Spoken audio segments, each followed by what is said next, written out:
Moana, Disney's breezy foray into Polynesian myth and culture, was released almost exactly 8 years ago. Anyone remember what was going on in that month?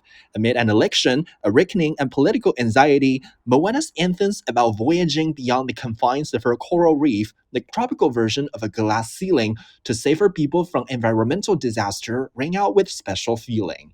That resonance, however, doesn't really carry over into Moana 2, a sequel that seems to abide by the if it ain't broke rule.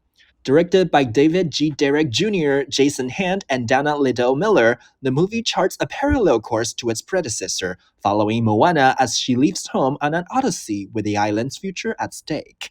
Along the way, she meets up with Maui, voiced by Dwayne Johnson, the burly, smug demigod still prone to jaunty jibes. He often calls Moana curly, and corny metatextual commentary written presumably for the benefit of the millennial and Gen X adults in the room.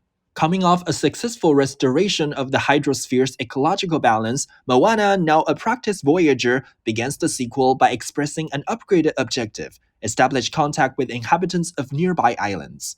Soon enough, she receives a vision from her ancestors on the very topic, encouraging her to take an arduous journey across the ocean.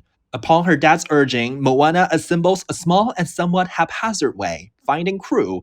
This jumble of new faces, however, often feels like a waste of screen space, especially when the ocean, a wonderful animistic motif, is perfectly capable of buoying Moana on her travels.